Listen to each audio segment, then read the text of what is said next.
15절만 함께 합독하고 말씀을 1절부터 보면서 읽어 나가도록 하겠습니다. 15절입니다. 15절 함께 합독하였으면 좋겠습니다. 15절입니다. 미쁘다 모든 사람이 받을 만한 이 말이여 그리스도 예수께서 죄인을 구원하시려고 세상에 임하셨다 하였도다. 죄인 중에 내가 괴순이라. 아멘. 오늘의 말씀 디모데전서 전체. 디모데전서는요, 바울 선생님께서 아들과 같은 제자인 디모데에게 편지를 보내는 겁니다. 이 디모데에게 편지를 보내서 디모데가 목회를 잘할 수 있도록 도와주려고 하는 겁니다. 디모데전서는 이 6장까지로 되어 있는데 1장에선 거짓 선생들에 대해서 너가 잘 가르쳐라 이렇게 얘기하는 겁니다. 뭐냐면 에베소에서 마게도니아로 떠날 때 디모데를 에베소 교회에다 그냥 냅뒀습니다. 그러니까 쉽게 얘기하면 에베소 교회에 같이 선교사로 갔다가 에베소 교회에 담임 목사로 남겨둔 겁니다. 그런데 에베소 교회에 또 거짓 선생들 때문에 문제가 생기니까 넌 여기서 남아서 거짓 선생들로부터 거짓 교리로부터 이겨내라 라고 이야기하는 겁니다. 2장에서 3절은요 목회 서신서이기 때문에 기도와 올바른 예배 생활에 대해서, 그러니까 하나님을 경배하는 방법에 대해서 2장과 3장에 대해서 설명해 주고 있고요. 그 다음에 4장에는요 성도의 생활에 대해서 설명을 합니다. 결혼에 대해서 주로 이야기를 하는 거고요. 5장에서 6장은 다시 거짓 교사들이 무엇을 가리키는지 디테일하게, 1장에서는 바울이 디모데에게 거짓 선생들과 싸워라 라고 명하는 거고요. 그래서 내가 이 편지를 보내노라 이러는 겁니다. 편지의 목적이 적혀 있고요. 5장에서 6장은 다시 거짓 선생들이 이러이러하니까 이렇게 싸워라라고 하는 디테일하게 메뉴가 적혀져 있습니다. 이렇게 1장에서부터 6장까지인데 다시 강조하지만 1장, 오늘은 디모데에게 이런 말을 하는 겁니다. 거짓된 자들과 싸워서 교회를 잘 돌봐라. 이게 편지의 목적입니다. 그 편지의 목적을 1장에 써져 있는데 1절 20절밖에 안 되니까요. 1절부터 함께 보면서 다 한번 보도록 하고요. 오늘은 15절을 많이 묵상하려고 합니다. 1절입니다. 우리 구주 하나님과 우리의 소망이신 그리스도 예수의 명령을 따라 그리스도 예수의 사도된 바울은 믿음 안에서 참 아들된 디모데에게 편지하노니 하나님 아버지와 그리스도 예수 우리 주께로부터 은혜와 긍휼과 평강이 내게 있을지어다. 아멘. 일단 인사를 합니다. 특이한 건 사도 바울 선생님께서는 대부분 은혜와 평강을 여기하는데 은혜와 긍휼과 평강을 이야기합니다. 왜냐하면 긍휼에 대해서 좀 얘기하려고 해요.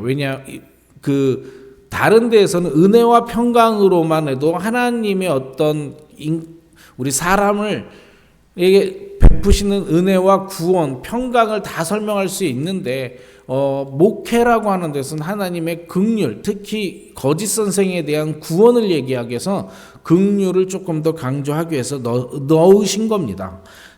긍휼과 1장 디모데 전체가 관계가 있습니다. 3절입니다. 내가 마게도니아를 갈 때 너를 권하여 에베소에 머물라 한 것은 어떤 사람들을 명하여 다른 교훈을 가르치지 말며. 3절에 보면 사도 바울 선생님께서 마게도니아로 선교팀이 떠날 때 에베소 교회에다가 디모데는 머물라고 이야기를 했습니다. 그 머물라고 한 이유가 뭐냐? 어떤 사람들이 다른 교훈을 가리키는 겁니다. 이따 다른 교훈이 뭔지 나옵니다. 4절에서요. 신하와 끝없는 족보에 몰두하지 말게 하려 함이라. 이런 것은 믿음 안에 있는 하나님의 경륜을 이름보다 도리어 변론을 내는 것이다. 이렇게 얘기했습니다. 자, 신하와 끝없는 족보에 몰두하는 게 다른 교훈이라고 합니다. 다시요. 이단 사상입니다. 이단 사상이에요. 교회 안에서 다시 들어와 가지고 신화와 끝없는 족보에 관해서 이야기를 하는 사람들이 어떤 사람이냐? 첫째, 신화는요 그리스 신화를 이야기합니다. 이 그리스 시대니까요. 그런데 이 그리스 신화라고 하는 거는요. 여러분 혹시 아십니까? 그리스 신들은 태어나서 죽고 이럽니다. 결혼도 하고 인간과 같아요. 왜 그러냐면 신이라고 말하지만 물질로 되어 있기 때문에 육체만 바라보는 신들입니다. 육체로 되어 있는 신들이 영적으로 되어 있는 신들의 개념이 아닌 겁니다. 그래서 부활에 대해서 다 이상한 생각들을 갖게 돼요. 신이 된다라고 하는 것은 능력이 엄청나다라는 것들만 강조되는 거지 부활이나 영생이나 내세가 강조되지 않습니다. 다음, 끊임없는 족보에 관한 자들은 누구냐면 유대 율법주의자들을 얘기하는 겁니다. 내가 다윗의 맏대 손이다. 내가 아브라함의 맏대 손이다. 이 끊임없는 족보를 따지면서 너희는 족보가 어떻게 되니? 이렇게 얘기하는 거예요. 뭐 굳이 안 따져도 되죠. 만약에 혹시 지금도 우리나라에 내가 무슨 왕의 몇 대 손이다 그래가지고 다른 사람들을 깔보고 이런다면 이상한 거예요. 그런 거를 하고 있는 겁니다. 그러니까 그 이상한 것들을 교회에 와서 가르치고 있는 것들이 다른 교훈입니다.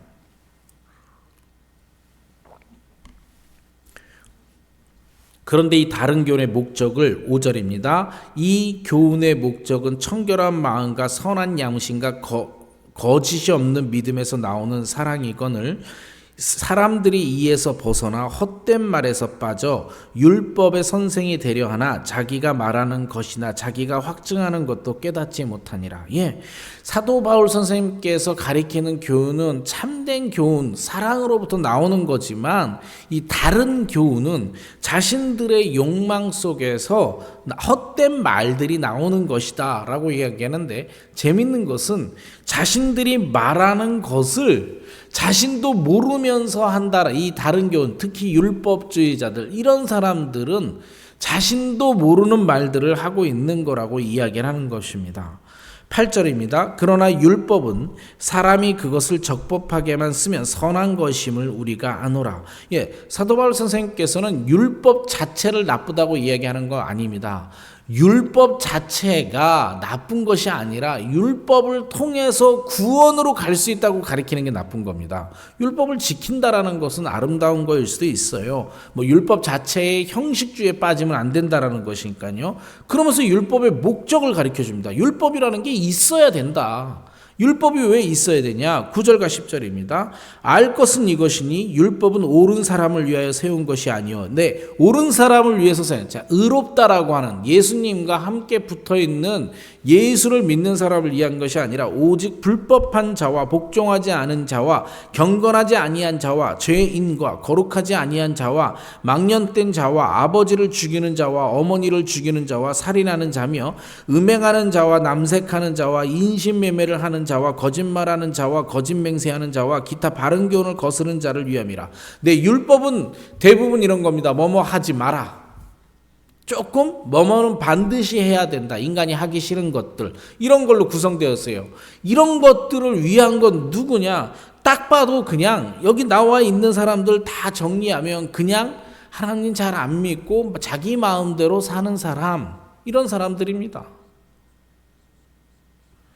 11절, 이 교훈은 내게 맡기신 바 복되신 하나님의 영광의 복음을 따름이라. 12절, 나를 능하게 하신 그리스도 예수 우리 주께서 내가 감사함은 나를 충성되이 여겨 내게 직분을 맡김이라. 사도 바울 선생님의 자세를 잘 봐야 됩니다. 이 모든 것들에 대한 직분을 하나님께서 주셨는데 잘 보세요. 나를 충성되이 여겨 내게 직분을 맡기심이라. 자, 이거 보세요. 내가 충성을 하니까 하나님께서 직분을 맡긴 겁니까? 지금 사도 바울 선생님 말대로 하면 충성스럽게 여깁니까? 하나님께서 충성스럽게도 여겨주는 거예요. 내가 뭘 충성을 다해서 사역을 맡기신 게 아니고 하나님께서 나를 충성스럽다라고 여겼기 때문에 사역을 주시는 거예요. 사실은 그렇게 우리는 충성스럽지 않죠. 저만 해도 그래요. 목사로서 있고 선교사로 있지만 정말 내 삶이 오직 하나님만 바라보고 오직 하나님만 위해서만 내 목숨을 걸고 싸운다? 그렇게 누가 물어본다면 대답할 수가 없겠죠. 그죠? 저만 해도 그래요. 우리 모두는 정말 충성, 하나님께 로열티를 얘기한다라고 한다면 자신 있게 나는 충성했어요라고 말할 수 있는 사람은 많지 않아요. 그럼에도 불구하고 사역을 하는 것은 하나님께서 우리를 충성스럽게 여겨주기 때문에 그런 거예요. 사도 바울 선생님이 이런 자세로 나오는 건데 이 자세를 왜 지금 제가 조금 강조하고 있냐면 오늘 15절에 보려고 하는 것 때문에 그러는데 이따 다시 보겠습니다. 13절이요. 내가 전에는 비방자요 박해자요 폭행자였으나 도리어 긍휼을 입은 것은 내가 믿지 아니할 때 알지 못하고 행하였음이라. 예.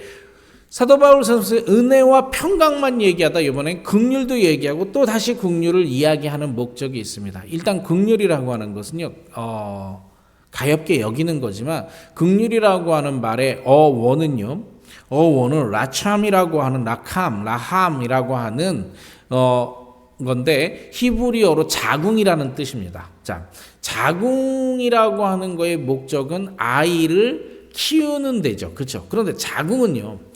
엄마가 아이가 착상만 되면 이 아이가 똑똑한 애인지 멍청한 애인지 혹은 장애가 있는지를 가리지 않고 다 품는 겁니다. 그게 자궁의 의미예요. 그리고 형제들의 입장에서 보면 내가 누구와 내 형제라고 하는 건 나와 자궁을 공유한 사람들이죠. 그러니까 자궁이라고 하는 뜻에서의 긍휼이라고 하는 뜻은 무조건적인 품음과 나와 같은 태줄을 갖고 태어난 형제의식을 갖는 것, 이런 게 긍휼이에요. 긍휼함을 여긴다라는 거, 무조건 품어주는 거, 나와 형제의식을 갖는 것, 나와 탯줄을 공유한 사람이라고 하는 것, 그것이 긍휼의 성경적인 개념입니다.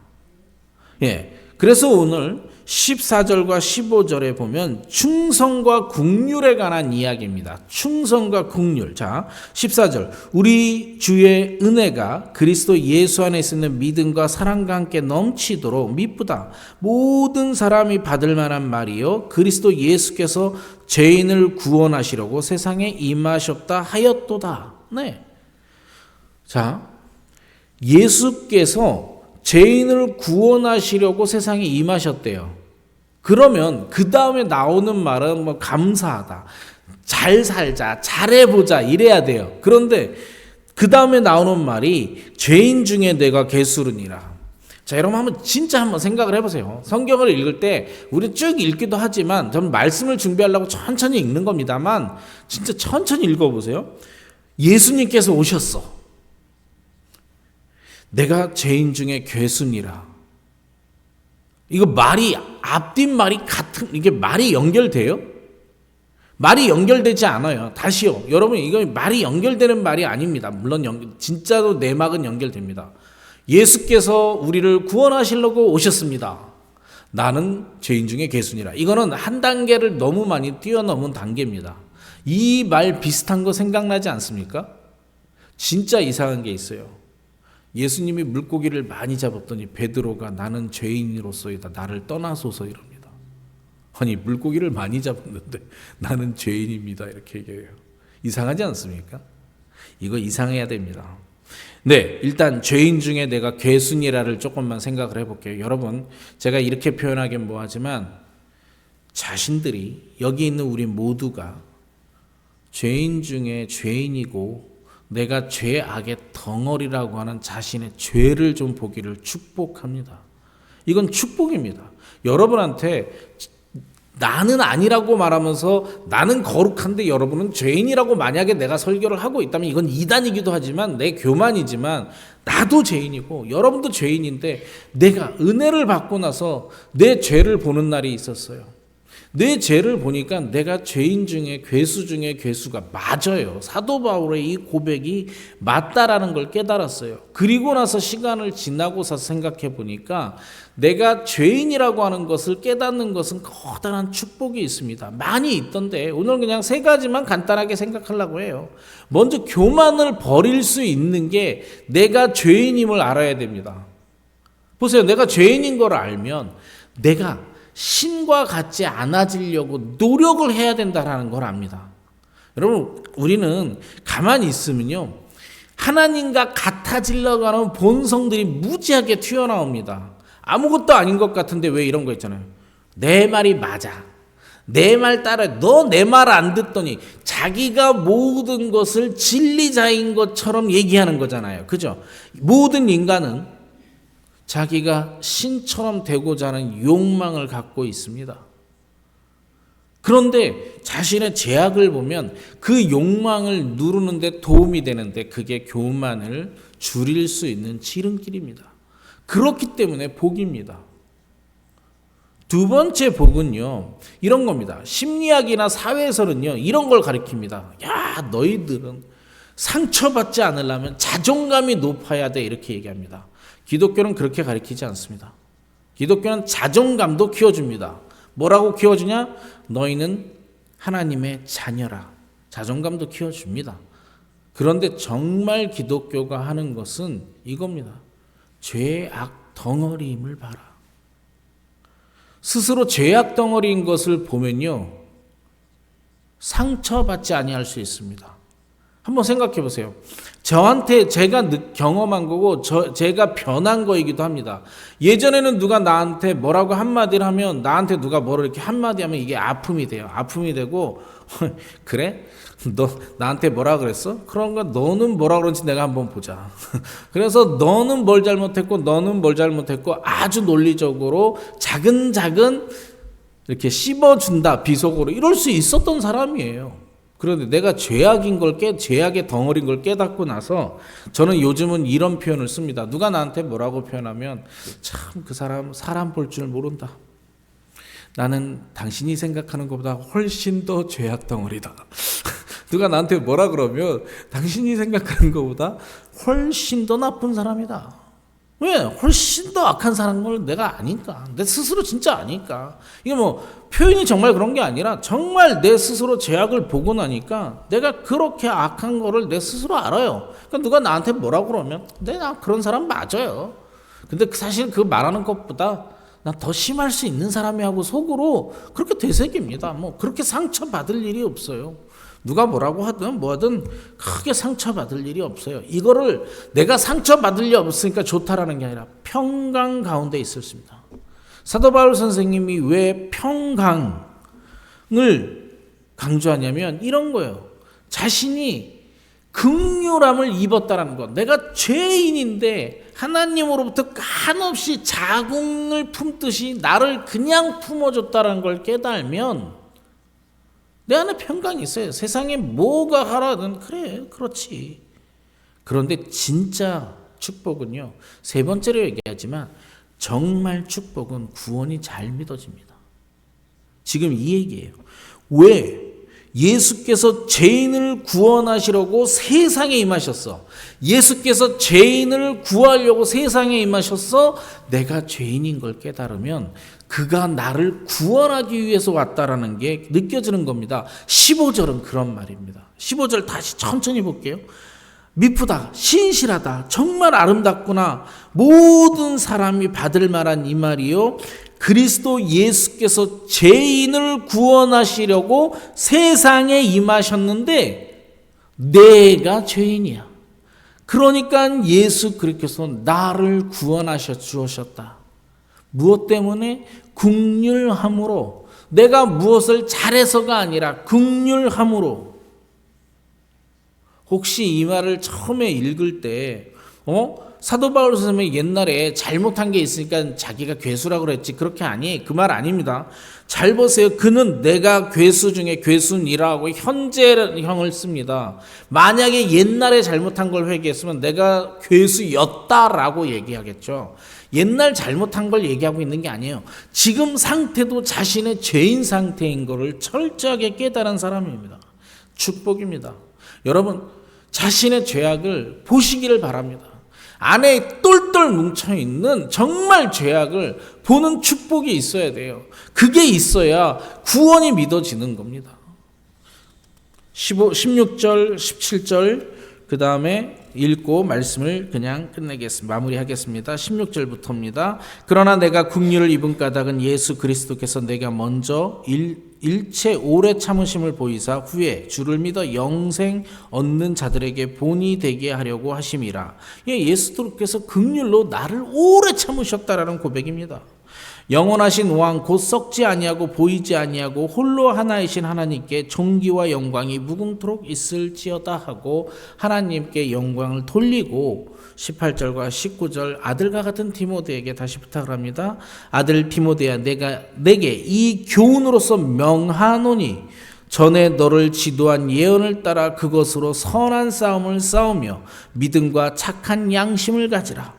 어떤 이들은 그 양심을 버렸고 그 믿음에 관하여는 파선하였느니라. 20절입니다. 그 가운데 후메네오와 알렉산더가 있으니 내가 사탄에게 내준 것은 그들로 훈계를 받아 신성을 모독하지 못하게 함이라. 갑자기 20절 알렉산더와 후메네오가 나와서 했지만 이 잘못 가리킨 자들, 다른 교훈을 가리킨 자들에게 아마도 출교를 명했던 것 같습니다. 그래서 7일을 했던 것 같은데 이들을 잠시 사탄에게 내어준 것 이유가 다른 교훈인데 오래 참고 다시 돌릴 수 있도록 하는 것을 합니다. 그래서 잠시라는 단어를 쓰는 겁니다. 오늘 20절까지 다 보았습니다. 15절 갑자기 구원을 얘기하면서 자신이 죄인인 것을 고백하는 것은 자신의 죄를 볼 수 있어야 그분이 은혜로서 그분이 긍휼함으로 나를 구원해 주셨다라는 것을 알게 되는 겁니다. 그리고 누릴 수 있는 축복이 이 땅에서의 평강이고 하늘나라의 구원입니다. 오늘 아침 자신이 정말 죄로 똘똘 뭉쳐있는 자신의 죄를 보는 아침이 되었으면 좋겠습니다. 감사드리며 기도하겠습니다.